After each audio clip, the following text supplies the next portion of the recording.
నేను తెలంగాణ పోలీస్ ఉద్యమకారుని. ఈ తెలంగాణ రాష్ట్ర సాధన కోసము రాష్ట్ర అసెంబ్లీలో పోలీస్ యూనిఫామ్ వేసుకొని 2013 అక్టోబర్ 11 నాడు జై తెలంగాణ నినాదం చేసిన పోలీస్ కానిస్టేబుల్ను ఈరోజు సామాజిక న్యాయ తెలంగాణ సంకల్ప సభ ఈ సరూర్ నగర్ ఇండోర్ స్టేడియంలో ఎందుకు నిర్వహిస్తున్నారనంటే గత 79 ఏళ్లుగా ఈ తెలంగాణ రాష్ట్రంలో ఉన్నటువంటి అన్ని సామాజిక వర్గాలకు అన్ని కేంద్ర ప్రభుత్వాలు రాష్ట్ర ప్రభుత్వాలు అన్యాయం చేస్తున్నాయి కనుకనే ఈరోజు ఈ సామాజిక న్యాయంకు సంబంధించి ఈరోజు ఈ సంకల్ప సభ నిర్వహించడం జరిగింది. కవితక్క గారి నేతృత్వం. సంకల్ప సభ ద్వారా ప్రజలకు ఏం చెప్పాలనుకుంటున్నారు కవితక్క గారు? మీకు ఏమైనా ఇన్ఫర్మేషన్ ఉందా? ఇప్పుడు కవితక్క గారు ఏం చెప్తున్నారనంటే ఈ తెలంగాణ రాష్ట్రం తెచ్చుకున్నదే సామాజికంగా అందరికీ న్యాయం జరగాలని చెప్పేసి మేము తెచ్చుకున్నాము.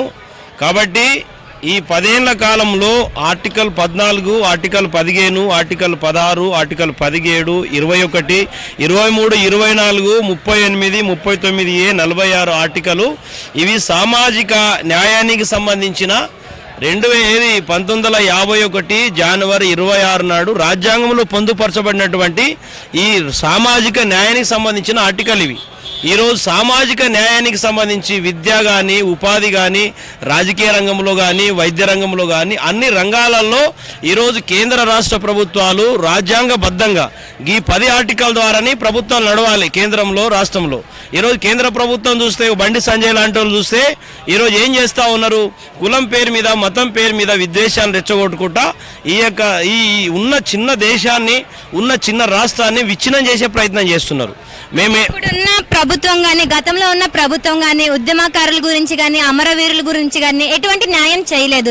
కానీ కవితమ్మ చేస్తుందని ఏ నమ్మకం ఉందంటారు? ఇప్పుడు కవితమ్మ గారు ఉద్యమకారులకు న్యాయం చేస్తారని చెప్పేసి అనడానికి ఒక చిన్న ఉదాహరణ ఏంటంటే ఉద్యమకారులకు సంబంధించి వారు తీసుకున్నటువంటి భూ పోరాటమే నిదర్శనం. వారు భూ పోరాటం తీసుకోవడం ద్వారానే ఈరోజు జియో వచ్చింది. ఆ భూ పోరాటం చేయడం ద్వారానే ఈరోజు కేకే కమిటీ వచ్చింది. భూ పోరాటం చేయడం ద్వారానే కళాకారులు, ఉద్యమకారులు, అమరవీరుల కుటుంబాలకు సంబంధించి తర్వాత ఏది 69, 2001 ఉద్యమకారులకు సంబంధించి ఈరోజు కూర్చుండబెట్టి ప్రభుత్వం మాట్లాడగలిగింది. ఈరోజు బీఆర్ఎస్ మేము కూడా ఏది ఉద్యమకారులు అంటారు ఈ లంగాలందరూ కూడా. మరి ఉద్యమకారులు అయితే ఉద్యమకారుల గురించి మీరు పట్టించుకోకపోగా మీరు మాట్లాడలేదు కదా. మీ ఉద్యమ పార్టీ ఎట్లయితుంది, మీరు ఉద్యమకారులు ఎట్లయితారు? కాబట్టి బీఆర్ఎస్ పార్టీ అది ఉద్యమ ద్రోహుల పార్టీ. ఈ కాంగ్రెస్ పార్టీ సామాజిక న్యాయం పేరుతోటి అక్కడ దొరలు, భూస్వాములు, పెద్ద పెద్దలే ఉంటారు. దాంట్లో ఆడ గరీబులకు స్థానం లేదు. కాబట్టి ఒక స్వచ్ఛమైన ఒక మహిళా నాయకత్వం కవితక్క గారు, ఒక మహిళ.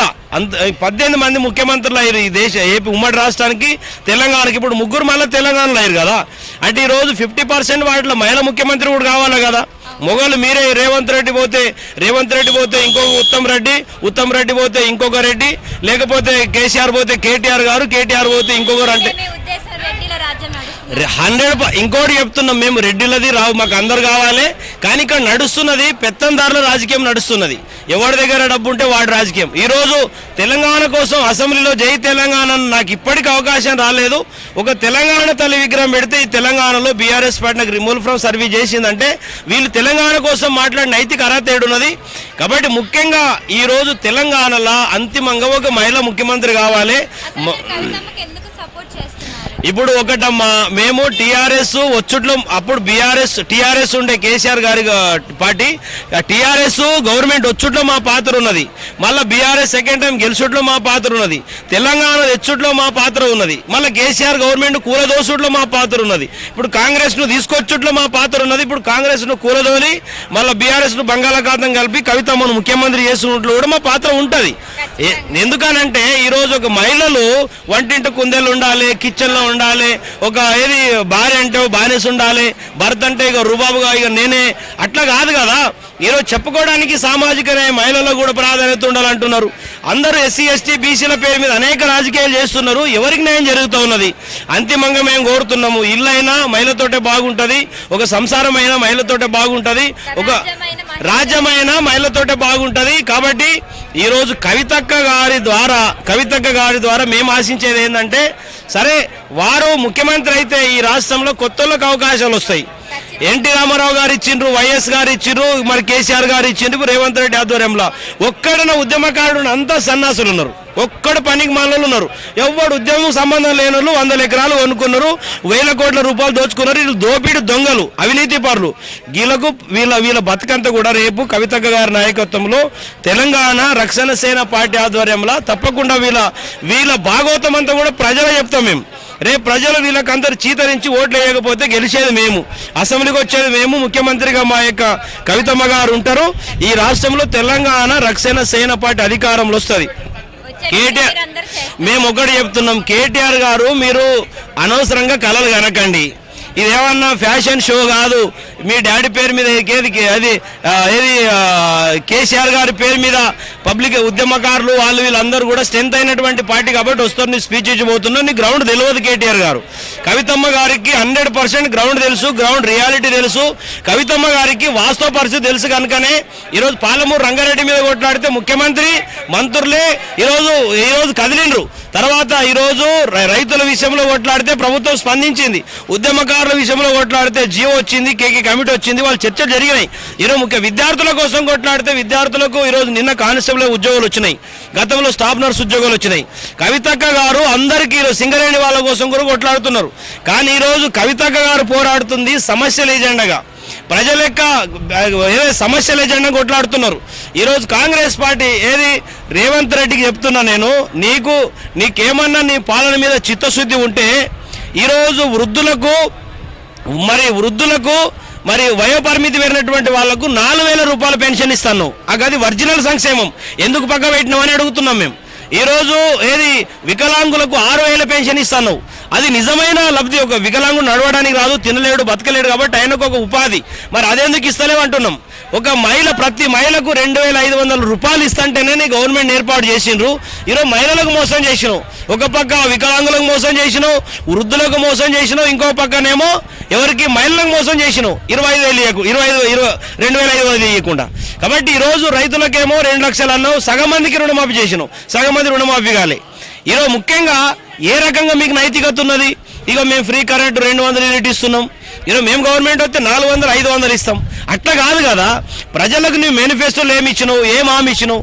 కాబట్టి ఈరోజు మహిళలకు చీటింగ్ చేసినందుకు రేవంత్ రెడ్డి గారి మీద కేసు పెట్టాలి. తర్వాత రైతులకు రుణం సరిగా మాఫీ చేయనందుకు రైతుల తరఫున కేసు పెట్టాలి.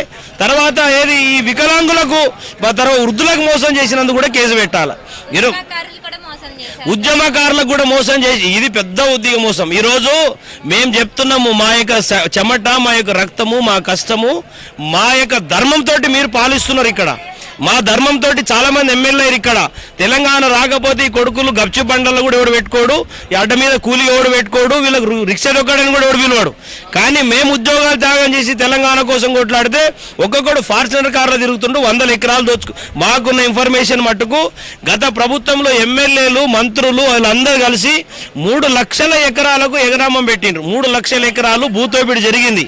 ఈ ప్రత్యక్షంగా కుక్కల పేరు మీద, నక్కల పేరు మీద, ఇంకోరి పేరు మీద, బినామీల పేరు మీద 3 లక్షల ఎకరాలు దొబ్బిండ్రు. లక్షల కోట్ల రూపాయలు నగదుకి ఈరోజు వీళ్ళ దగ్గర డబ్బులు ఉన్నాయి. 100,000 వాహనాలు కొనుక్కొని లగ్జరీగా బిల్డింగ్ కొట్టుకొని మా పోరాటంతో, మా చెమట, మా రక్తం, మా కష్టం, మా పోరాటంతో ఒక పోలీసు నేనాడు మేము ఉద్యోగాలు చేయలేదు, తెలంగాణ రావాలని కోరుకున్నాం. ఇట్లా 1200 మంది 2001 తర్వాత చనిపోయిండ్రు. 369 మంది 69 ఉద్యమంలో చనిపోయిండ్రు. 1000 మంది మీద ఆనాడు కేసు అయినాయి, లక్షల మంది మీద మొన్నటి దాంట్లో కేసు అయినాయి. ఈరోజు ఉద్యమకారులకు చెవుడు పట్టి వీళ్ళ ఉద్యమకారుల, కళాకారుల, 69 ఉద్యమకారుల, 2021 ఉద్యమకారుల వీళ్ళందరూ ఉసురు తలిగి పురుగులు పడి వస్తారు. మాకెవడగలరు మీరు గుర్తుపెట్టుకోరు. ఖచ్చితంగా చెప్తున్నాము, మీరు ఈ తెలంగాణకు మంచిగా చేయకపోగా పూర్తిగా చెడు చేసిండ్రు. కాబట్టి టీఆర్ఎస్ ఎట్లుండే జెండా పెడితే జెండా వీకేసేది, ఒక 4 అయితే ఎక్కువ అవుతుండే 2001. ఈరోజు ఏమైంది? గవర్నమెంట్ వచ్చింది. ఎందుకు? టీఆర్ఎస్ పార్టీ, తెలంగాణ రక్షణ సేన పార్టీ 2029లో ఈ రాష్ట్ర అసెంబ్లీ మీద ఎగరబోయేది, ఈ రాష్ట్ర సెక్రటరియట్ మీద ఎగరబోయేది తెలంగాణ రక్షణ సేన పార్టీ జెండా.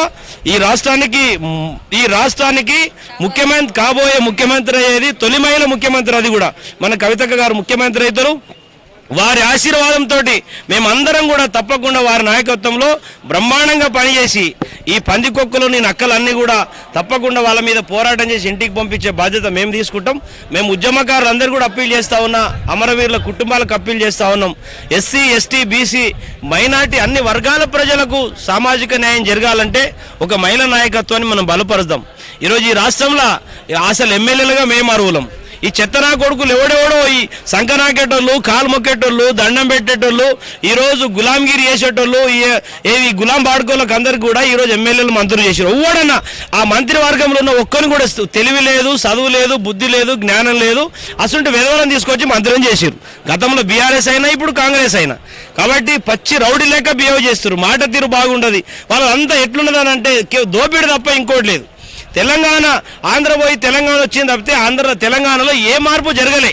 ఈరోజు గత ప్రభుత్వాలు, గత ఆంధ్ర రాష్ట్రము వాళ్ళు 60 ఏళ్ళు పాలించి ఈ రాష్ట్రంలో దాదాపుగా ఒక మిగులు బడ్జెట్ రాష్ట్రంగానే పెట్టిరాలు. వాళ్ళు కొద్ది గొప్ప సమన్వయం చేసిరు. మీరు 13 ఏళ్ళలో 12 ఏళ్ళు కూడా నిండలేదు దీనికి. తెలంగాణ వచ్చి 8,50,000 కోట్లు బీఆర్ఎస్ గవర్నమెంట్లో అప్పు జరిగిందని చెప్పేసి అధికారిక హోదాలో ముఖ్యమంత్రి రేవంత్ రెడ్డి గారు ప్రకటిస్తే, మీకన్నా వెధవలు, మీకన్నా వేస్ట్ ఫెలోస్ ఇంకా భారతదేశంలో పుట్టారు. నాకు తెలిసిన కాడ ఆ రోడ్డు మీద చెప్పు కుట్టేటోరు ముఖ్యమంత్రి చేసినది తెలంగాణ మంచి చేస్తుండేమో అనిపించింది. ఇంతకన్నా దుర్మార్గం ఉండదు. కాబట్టి ప్రజలకు అందరూ విజ్ఞప్తి చేస్తూ ఉన్నాం, ఒక మహిళా నాయకత్వం కవితక్క గారు, వారు కూడా ఒక కేసీఆర్ గారి ఉద్యమకారుడు. కేసీఆర్ గారు గొప్ప ఉద్యమకారుడే. వాళ్ళ బిడ్డ ముఖ్యమంత్రి బిడ్డ, ఉద్యమకారుని బిడ్డ. తర్వాత అంటే పార్టీలు మారినంత మాత్రం, పార్టీలు పెట్టుకున్నంత మాత్రం రక్త సంబంధాలు తెగాయి కదా. కానీ వాళ్ళు తండ్రే కేసీఆర్ గారు గొప్ప ఉద్యమ నాయకుడు. వాళ్ళు 2 సార్లు ముఖ్యమంత్రి. వాళ్ళ బిడ్డ కవితమ్మ గారు, దయచేసి ఆ బీఆర్ఎస్ పార్టీని బొందలు పెట్టండి, ఆ బీఆర్ఎస్ పార్టీ బంగాళాఖాతంని కలపండి. ఈరోజు టీఆర్ఎస్ తెలంగాణ రక్షణ సేన పార్టీకి బలపరచండి. కవితక్క గారి చేతును మరి మీరు బలం చేయండి, బలం చేకూర్చండి.